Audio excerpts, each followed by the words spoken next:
据说被这种鱼刺到，不及时治疗的话，有可能会挂掉。Hello， 大家好，我是老姚哥。现在是准备过去捞我们这一趟外海捕鱼的第二个网了。第二个网就放在第一个网的附近，所以船转个头直接就开过来了。第二个网也是一个小网啊，放的位置也是海花比较多的地方。主要目的也是以捕小剥皮鱼为主，这个季节都是这样子的吧。这样的现状要维持到农历的9月份才会换一种方式。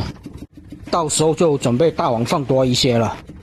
先上来一条真鲷啊，这一条是真鲷，不是夹鲫鱼，长得确实是比较像一些，但是真鲷可以长到比较大条，而夹鲫鱼最大也就是1斤左右了。海鲤鱼来了一条啊，这个季节的海鲤也是比较多，肉比较肥，3条都是不一样的鱼货，应该也是一条真鲷，因为它的背上没有一条特别长的鱼鳍，嘴巴也是比较尖。其实2种鱼放在一起还是比较好认的，但是长得是真的像。准备开始来鱼群了，全都是夹鲫鱼啊！夹鲫鱼长成这样子，其实已经算是成年了，太大就是变老年了。夹鲫也叫红鲢鱼，这个季节的数量还是挺多的。大群的，又是一大群，又是一大群。那运气还可以，好不容易遇到鱼群啊，以夹鲫为主，然后其中有2条小张红。像这个网目前为止还没有上到小剥皮鱼哦，全部来了夹鲫鱼。刚说完就来一条了，每次说什么没有，他就来一条给你看一下，一条不够再来一条，难道这就是出了名的乌鸦嘴吗？但是我每次说海红帮没有的时候，也不建议来海红帮啊，太小条的我们就放生了吧。下次记得回来找我，大条一些的就可以留下了。可能前面的那一段是没有放在礁石区的位置，然后这边的网又回到礁石区的位置，才有这么多小剥皮鱼。没有礁石区的位置就比较容易上这个夹鲫鱼。估计情况也都是这样子的吧。已经有个半筐的鱼货了，2条小剥皮，后面1条大剥皮鱼，还是比较少见。上一次的外海捕也是捕到了1条大剥皮鱼，这一次又来1条啊，这条要小条一点。好的，就这样子，这一号的渔网也是拉完了，小半筐鱼货。先把这些鱼货拿去冰箱那边保鲜，然后再继续拉网。才刚开始拉网啊，这一边就连续来了好几条小剥皮鱼了。看来这一个网就是准确的放到礁石区的位置上去了，各有各的特点吧。主要就是看想捕剥皮鱼还是那些夹鲫鱼，但是明显剥皮鱼的价格要高一些，肯定是捕剥皮要划算一些的。但是夹鲫鱼数量又比较多，各有各的好处。当然礁石区的位置偶尔也会有这种夹鲫鱼过来，只是数量相对来说会少很多的。上一个网的剥皮也是成群结队的过来，这一个网就暂时还没遇到。这才刚说完没遇到啊，他马上就来了一群鱼给你看一下。以夹鲫鱼为主啊，夹鲫鱼学名应该是叫红鲢鱼，是有其他的学名字我就不知道了。最近的海鲤也是比较多啊，而且看起来也都是挺肥的。现在1斤也是50到55之间，所以这个季节搞几条这种海鲤鱼来吃也是很应季的。海鲤鱼呈这个蒜瓣肉，肉质还是比较细腻一些的，而且口感还是比较嫩的，吃起来是不会感觉到有一点柴的。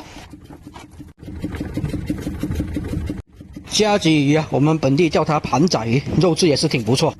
毕竟这个季节也是吃夹鲫鱼的旺季，夹鲫鱼我们这边喜欢拿来煎鱼一下再吃。再来1条大剥皮鱼啊，这一个网连续来2条大剥皮鱼了。现在的大剥皮1斤也是要40来块钱的，所以大剥皮的价格是要比小剥皮要便宜一些的。泥猛鱼，今天捕到的泥猛鱼数量也是真的比较少，这好像也是这一个网的第1条而已吧。还是捕多一些小剥皮为好啊，毕竟这个季节的小剥皮数量多，而且肥，价格也是比较好。这几天应该小剥皮就会降价了，每年也都是这个样子的。开海捕鱼的几天之后，小剥皮就开始降价，但也是降几块钱而已。我都怀疑这是鱼排的操纵导致的，毕竟卖多少钱还是鱼排说了算的。还好我这2次的捕鱼都有朋友收购，直接就不用卖鱼排了，直接带回去冷冻起来就可以了，不用卖给鱼排，所以价格也不会被鱼排一刀一刀的砍，砍得我们也是没办法还手啊。这边先来2条加鲫鱼，这2条加鲫鱼这个样子已经算是比较大条的了，毕竟也是要30-40块钱的。太小条的加鲫有人会拿去卖，价格比较便宜，但是我们就不要了，放回大海去，让它再长，然后再回来找我就行了。毕竟太小条，赚多几块钱也没什么必要，还不如捕多几条这种小剥皮来的实在一些呢。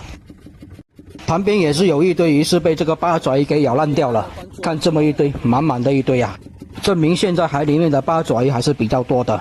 听说别人放笼子捕八爪鱼，一次就能捕到个好几吨呢。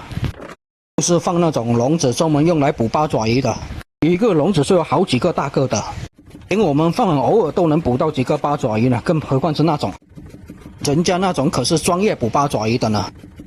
有机会我也去拍一个给你们看一下，看一下人家是如何用笼子捕八爪鱼，多看几种捕鱼方式其实也不错。这边也是连续来了好几条这个小剥皮鱼啊，其他的鱼货就比较少一些了。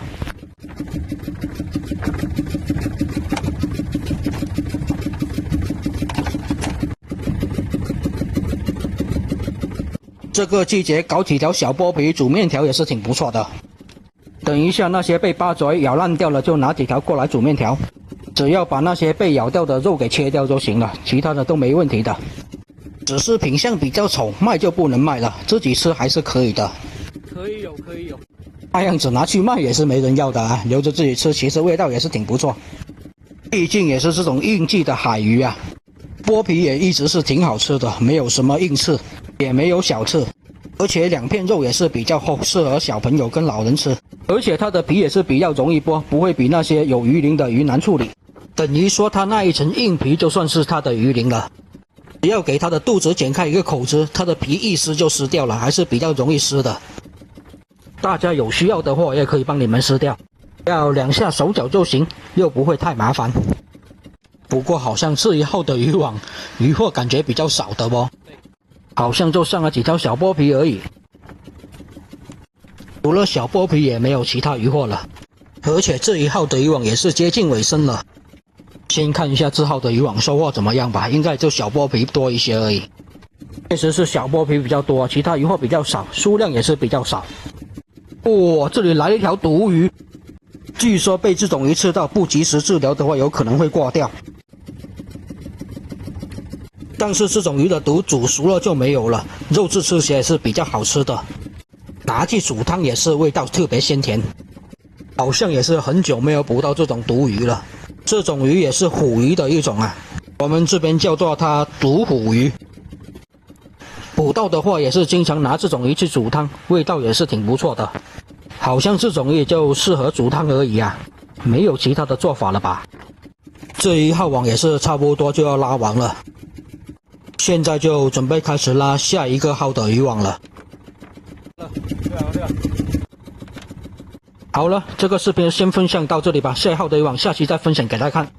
也谢谢大家观看啊，我是南澳的彪哥，喜欢我视频的也记得给我点点关注，谢谢大家。